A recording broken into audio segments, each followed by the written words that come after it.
السلام علیکم students of fourth year. یہ آپ کا ایجوکیشن کا لیکچر ہے. ہم اپنی بک کے جو ہے 6 چیپٹر جو ہے وہ ہم نے پڑھ لیے تھے، اور آج ہم نے اپنا 7 چیپٹر سٹارٹ کرنا ہے جو ہے جذباتی نشوونما، ایموشنل ڈیولپمنٹ. ٹھیک ہے، آپ کو پتہ ہے کہ پچھلے لاسٹ 3-4 چیپٹر سے جو ہے ہم ڈیولپمنٹ کی جو ہے مختلف سٹیجز پڑھ رہے ہیں. سب سے پہلے آپ کو پڑھایا تھا کہ ڈیولپمنٹ کیا ہوتی ہے، پھر اس کے بعد اس کی ڈیفینیشن کیا ہے، اس کے بعد ڈیولپمنٹ اور گروتھ میں کیا ڈفرینس ہے. ٹھیک ہے، اس کے بعد ہم نے نیکسٹ پڑھا تھا کہ ڈیولپمنٹ پہ جو نشو و نما ہے اس پہ اثر انداز ہونے والے عناصر یا فیکٹرز کون کون سے ہیں، جس میں آپ کو یاد ہوگا ہم نے 2 بیسک فیکٹرز پڑھے تھے. ایک جو ہے وہ انوائرمنٹل فیکٹر، اور نمبر 2 پہ جو تھا وہ انہیریٹنس فیکٹر. ٹھیک ہے، یہ بھی ان ڈیٹیل آپ نے پڑھ لیے تھے. اس کے بعد آپ نے پڑھا کہ جسمانی نشو و نما کیا ہوتی ہے، کسے کہتے ہیں، اس میں کس طرح سے جو ہے وہ ہیومن باڈی میں چینجز آتی ہیں. مختلف ہم نے 3 بیسک سٹیجز پڑھی تھیں. اس میں بالغ پن کا دور پڑھا تھا، اس کے بعد بچپن کا دور، اور نمبر 3 پہ ہم نے پڑھا تھا بلوغت کا دور. ٹھیک ہے، ان تینوں ڈفرینٹ سٹیجز آف لائف میں ہر سٹیج کی جو ہے وہ ڈیولپمنٹ آپ نے پڑھ لی تھی. ٹھیک ہے، جسمانی نشو و نما جو فزیکل ڈیولپمنٹ جس کو ہم کہتے ہیں. اس کے بعد آپ نے پڑھا تھا ذہنی نشو و نما. ٹھیک ہے، ذہنی نشو و نما کیا ہوتی ہے، کس طرح سے جو ہے ایک ہیومن ایوریج مائنڈ جو ہے وہ کس طرح سے ڈیولپ ہوتا ہے، اس کی ڈیولپمنٹ کیسے ہوتی ہے، اور کون کون سے سٹیجز، وہی 3 سٹیجز ہم نے اس چیپٹر میں بھی پڑھے تھے. جس میں بالغ پن کا دور، اس میں ایک نارمل انسان کی ذہنی نشو و نما کیا ہوتی ہے، کیا کیا وہ ذہنی افعال و اعمال کرنے کے قابل ہو جاتا ہے. اس کے بعد جو ہے نمبر 2 پہ ہم نے پڑھا تھا، نمبر 2 سٹیج جو تھی وہ بچپن کا دور تھا. اس میں جو ہے وہ ذہنی نشو و نما کس قسم کی ہوتی ہے. اور نمبر 3 پہ جو ہم نے پڑھا تھا وہ ایڈولسن پیریڈ یا بلوغت کا دور تھا. اس میں جو ہے وہ ذہنی نشو و نما میں کیا کیا تغیرات رونما ہوتے ہیں، کس طرح سے چینجز آتی ہیں انسان کی جو مینٹل ڈیولپمنٹ ہے اس میں. ٹھیک ہے، یعنی سٹیپ بائی سٹیپ انسان کا جو مائنڈ ہے وہ کس طرح سے ڈیولپ ہوتا ہے اور کس طرح سے میچورٹی کی طرف جو ہے وہ جاتا ہے. 7 چیپٹر بھی انہی پچھلے 3-4 آپ کے جو چیپٹر جو ڈیولپمنٹ کا ایک آپ کا پورا ٹاپک چل رہا ہے اسی سے ریلیٹڈ ہے، جو کہ ہم نے اب پڑھنا ہے ایموشنل ڈیولپمنٹ، یعنی جذباتی نشو و نما. ٹھیک ہے، ڈیولپمنٹ کی ڈیفینیشن آپ اچھی طرح سے پڑھ چکے ہیں. آپ کو پتہ ہے کہ نشو و نما کسے کہتے ہیں، اور نشو و نما اور بالغی یا ڈیولپمنٹ اور گروتھ میں جو ہے وہ کیا ڈفرینس ہے.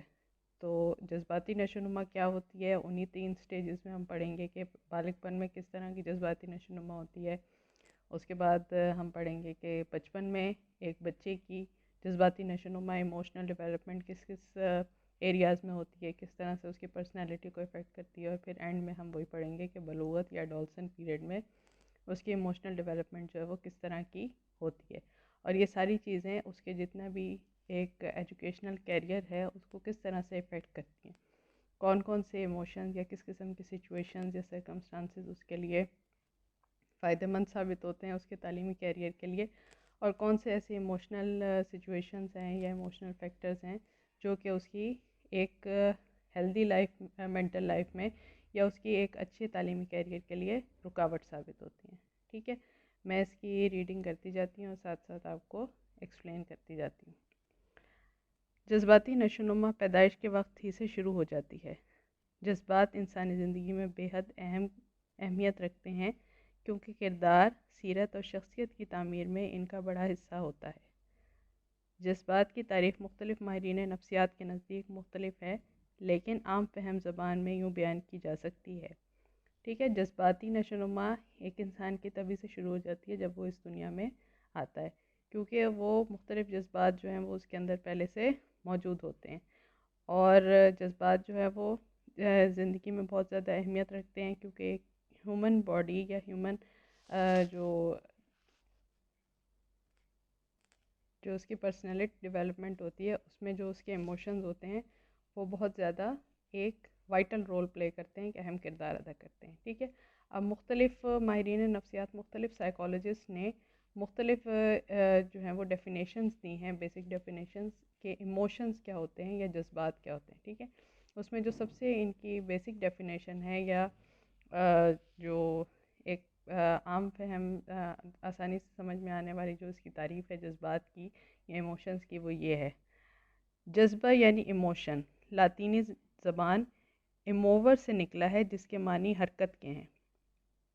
ایک ایسی حرکت جو اندرونی اور بیرونی محرکات سے پیدا ہو اور کسی عمل کی طرف راغب کرے۔ اس میں جسمانی، غدودی اور عضویاتی تبدیلیوں کا خاص حصہ ہے۔ ٹھیک ہے، جذبات یعنی ایموشنز جو ہیں وہ ایک جذبات کو ہم انگلش میں ایموشنز کہتے ہیں، وہ لاطینی زبان لیٹن لینگویج کے ایک ورڈ ایموور سے نکلا ہے۔ ٹھیک ہے، جیسے انگلش لینگویج کا ورڈ ہے موو کرنا، یعنی حرکت دینا، تو اس کی لاطینی زبان میں بھی ایموور جو ہے وہ اسی ورڈ کے لیے، جیسے انگلش میں موو یوز ہوتا ہے، لاطینی زبان میں ایموور یوز ہوتا ہے، معنی ہے حرکت دینے کے۔ ایک ایسی حرکت جو اندرونی اور بیرونی محرکات، جو انٹرنل موٹیوز ہیں اور جو ایکسٹرنل موٹیوز ہیں، محرک مطلب موٹیو، وہ چیز یا وہ قوت جو آپ کو تحریک دیتی ہے، آپ کے حرکت دیتی ہے کسی کام کو سر انجام دینے میں، وہ محرک کہلاتا ہے۔ محرک سے پیدا ہو اور کسی عمل کی طرف راغب کریں۔ ٹھیک ہے، کوئی ایسی ایکسٹرنل یا انٹرنل موٹیویشن جو آپ کو حرکت کرنے پہ مجبور کر دے اور کوئی جو ہے وہ آپ سے عمل سرزد کرائے، وہ جو ہے وہ ایموشن کہلاتا ہے۔ ٹھیک ہے، اس میں جسمانی، غدودی اور عضویاتی تبدیلیوں کا خاص حصہ ہے۔ اس میں جو ہے جسمانی تبدیلیاں، غدودی تبدیلیاں یعنی جو گلینڈز ہوتے ہیں جو مختلف سیکریشن سیکریٹ کرتے ہیں ہماری باڈی میں، ان کی جو بھی چینجز آتی ہیں، اور عضویاتی تبدیلیاں یعنی جو ہمارے اعضاء ہیں، جو ہمارے باڈی آرگنز ہیں، ان میں جو تبدیلیاں رونما ہوتی ہیں، وہ سب مل کے جو ہے وہ ہماری باڈی کے اندر ایموشنز جنریٹ کرتی ہیں۔ اچھا جی، نیکسٹ ہے اس کی یہی چھوٹی چھوٹی بیسک ڈیفینیشنز ہیں۔ جذبات اچانک پیدا ہوتے ہیں اور آہستہ آہستہ زائل ہوتے ہیں۔ ان کے پیدا کرنے کے لیے بیرونی محرک کا ہونا ضروری ہے۔ کوئی گالی دے تو غصہ آ جاتا ہے، کامیابی کی خبر سن کر خوشی ہوتی ہے، وطن پر دشمن حملہ آور ہو تو وطن کی محبت کے جذبات پیدا ہو جاتے ہیں۔ ٹھیک ہے، اب یہ مختلف سچویشنز ہیں جس کی وجہ سے ایک دم سے ایموشن جو ہیں وہ ظاہر ہوتے ہیں، ایک دم سے ایموشن جو ہے وہ جنریٹ ہوتا ہے اور اپنی پیک پہ جاتا ہے، اور پھر آہستہ آہستہ جو ہے گریجولی جو ہے وہ ہماری ایموشنل کنڈیشن جو ہے وہ نارملائز ہونا شروع ہو جاتی ہے۔ اس میں انہوں نے مختلف اگزامپل دیے ہیں، جیسے کوئی بیڈ ورڈ یوز کرے ہمارے لیے تو ہمیں آٹومیٹیکلی جو ہے وہ ایک غصے کا ایموشن جو ہے وہ ہمارے اندر جنریٹ ہوگا اور فوراً ہمیں غصہ آ جائے گا، اور وہ جو ہے آہستہ آہستہ جو ہے وہ اس کے بعد وہ سچویشن نارملائز ہو جائے گی ہماری۔ نمبر 2 پہ کامیابی کی خبر سن کے، یعنی کوئی بھی ایسی سچویشن جس سے ہمیں خوشی حاصل ہو، فوراً جو ہے وہ ہمارے جو خوشی کا جذبہ ہے یا جو وہ جنریٹ ہو جاتا ہے، اور فوراً جو ہے یعنی ہم اس خوشی کی کیفیت میں یا خوشی کے جذبے سے جو ہے وہ ہم ریئیکٹ کرتے ہیں اسی طرح سے، اور وطن پر دشمن حملہ کر دے، جو ہمارا حب الوطنی کا جذبہ ہے وہ فوراً اجاگر ہو جائے گا، جیسے ہی اگر کوئی خدا نخواستہ کوئی انیمی ہمارے وطن پہ جو ہے ہمارے ملک پہ اٹیک کرتا ہے۔ ٹھیک ہے، تو وطن کی محبت کے جذبات پیدا ہو جاتے ہیں۔ یہ سارے ایسی سچویشنز ڈسکس کی گئی ہیں جس میں یہ سارے جو ہیں ہمارے جو بیسک ایموشنز ہیں وہ جنریٹ ہوتے ہیں۔ نمبر 2 پہ ایک اور جو ڈیفینیشن ہے وہ یہ ہے، نمبر 3 پہ سوری، جذبات انسانی زندگی کے تمام شعبوں اور روزمرہ کے عمل پر مسلط ہیں۔ آئے دن کی لڑائی جھگڑے، کشت و خون، قتل و غارت، مار پیٹ، دوڑ بھاگ، گھریلو تنازعات،